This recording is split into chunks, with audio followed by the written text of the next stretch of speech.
Ya, Assalamualaikum warahmatullahi wabarakatuh. Pada kesempatan kali ini, saya akan membahas materi kita yang kedua, yaitu pemodelan sistem kontrol.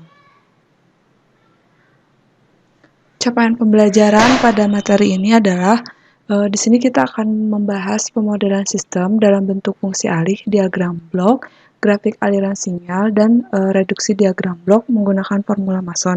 Jadi diharapkan mahasiswa dapat memahami yang pertama itu adalah cara membuat fungsi alih, kemudian diagram blok, grafik aliran sinyal, dan reduksi blok diagram menggunakan formula Mason. Dan nanti akan ada tugas memodelkan sistem menggunakan MATLAB. Nah, baik, pemodelan. Kenapa kita memerlukan pemodelan gitu ya dalam sebuah sistem kontrol? Nah, di sini tentunya kita harus mengetahui dulu sistem yang akan kita kendalikan. Nah, bagaimana cara kita mengetahuinya? Kita ingin mengetahui bagaimana karakteristik sistem tersebut. Nah, untuk itu, salah satu caranya kita bisa menggunakan pemodelan sistem. Dengan memodelkan sistem, kita bisa menganalisis bagaimana karakteristik dari sistem tersebut.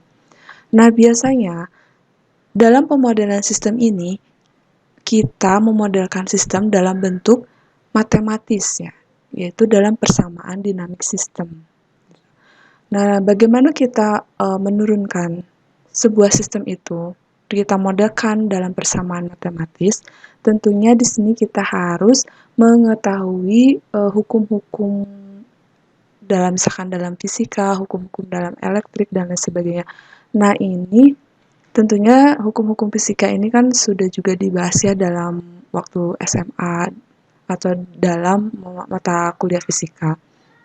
Nah, contohnya di sini ada sebuah sistem mekanis gitu ya. Sebuah sistem mekanis dapat kita modelkan persamaan matematisnya, kita turunkan dari hukum Newton. Contoh lainnya ada sistem elektrik. Nah, kita modelkan dalam dari hukum Kirchhoff atau hukum Ohm. Nah, lalu setelah kita modelkan, nanti kita juga bisa menyederhanakan model tersebut gitu ya. Nah, di sini terdapat dua pendekatan analisis model sistem ya. Yang pertama itu adalah yang dinamakan dengan fungsi alih atau transfer function. Yang kedua ada yang dinamakan dengan state space atau persamaan ruang keadaan. Nah, apa perbedaan dari dua pendekatan ini? Di sini kita bisa lihat kalau transfer function atau fungsi alih itu biasanya digunakan untuk sistem SISO. Apa itu SISO? Yaitu adalah single input, single output. Gitu ya. Sedangkan untuk yang state space atau persamaan ruang keadaan itu untuk sistem MIMO. MIMO itu adalah multi input, multi output. Nah, contoh di sini kita ingin mengendalikan kecepatan motor DC.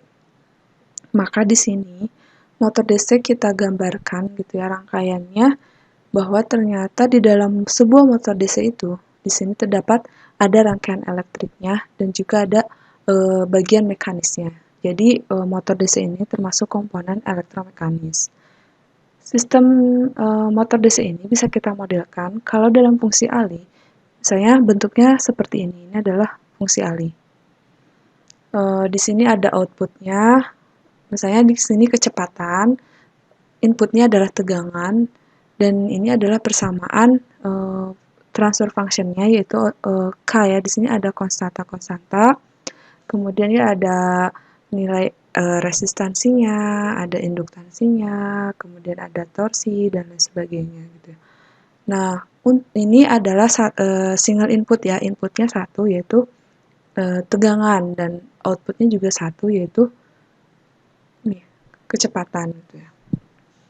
Nah, lalu kalau model sistem dalam bentuk state space, dia kan dalam bentuk multi input, multi output.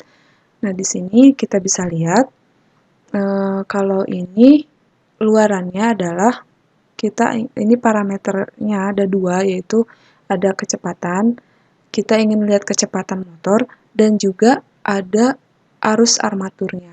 Jadi di sini bisa dilihat dua variabel. sementara yang tadi fungsi alih kan 1 ya, kecepatan. Itu perbedaannya. Dan biasanya kalau memodelkan dalam state space itu adalah dalam bentuk matriks-matriks seperti ini gitu. Nah, tetapi pada kesempatan kali ini yang akan kita bahas adalah dalam bentuk transfer function. Kembali lagi ke pemodelan sistem, tujuannya itu kan kita ingin mengetahui karakteristik sistem gitu ya sebelum kita lakukan pengontrolan gitu ya. Contohnya kembali lagi tadi ada kecepatan motor DC. Misalnya kita modelkan dulu, kalau ini dia langsung dalam rangkaian fisiknya gitu ya, kita modelkan. Kita beri sinyal uji input gitu ya. Kemudian kita lihat outputnya. Nah, di sini kita melihat ketika diberi tegangan input gitu ya, bagaimana kecepatan, respon kecepatannya, dan juga arus dari motor tersebut. Nah, di sini kita lihat motor DC itu ketika diberikan tegangan, misalnya tegangan konstan, misalnya di sini misalnya 12 volt gitu ya. Ini adalah respon kecepatannya seperti ini. Dari 0 dia menuju ke 200 ya speednya. Seperti ini. Dan kalau karakter arusnya itu seperti ini. Di awal dia tinggi, kemudian menurun gitu ya. Nah, nanti kita bisa melihat dengan pemberian tegangan tersebut, misalnya set point-nya itu misalnya 12 volt itu mewakili kecepatan berapa gitu ya. Nah, apakah sistemnya ini kan ada respon waktunya.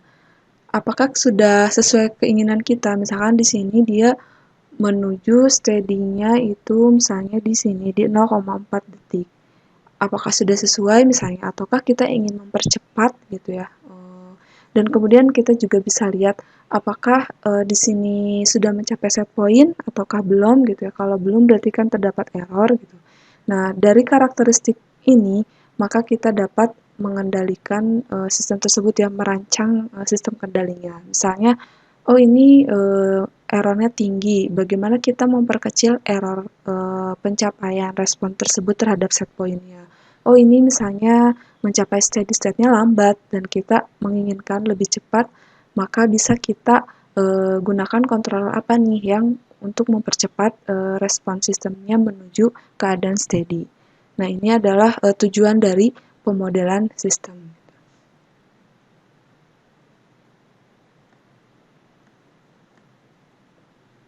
Nah, di dalam pemodelan sistem di sini akan digunakan tuh transformasi Laplace. Tapi di sini saya tidak akan membahas transformasi Laplace karena ini mungkin sudah ya di matematika gitu. Cuman saya ingatkan lagi mungkin ya, ada transformasi Laplace itu dia dalam kan biasanya ada fungsi waktu ya Ft.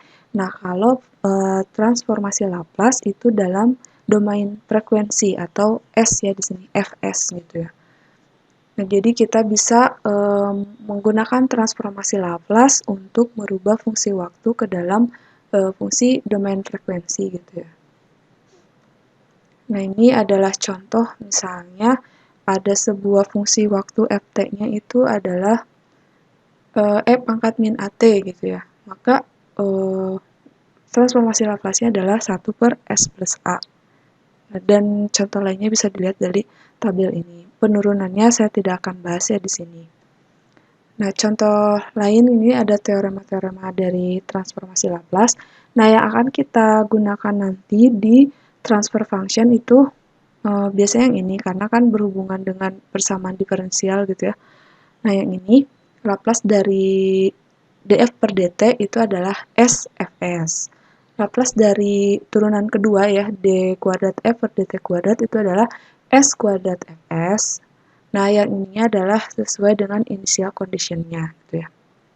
Nah, kalau dari integral itu adalah 1 per s fs gitu Laplace-nya. Nah, kebalikannya kita juga bisa merubah domain frekuensi atau Fs menjadi kembali ke fungsi waktu Ft, yaitu dengan menggunakan inverse transformasi Laplace gitu ya. Nah, itu untuk pemodelan ya. Dan di sini yang akan kita bahas adalah sistem yang bagaimana gitu ya.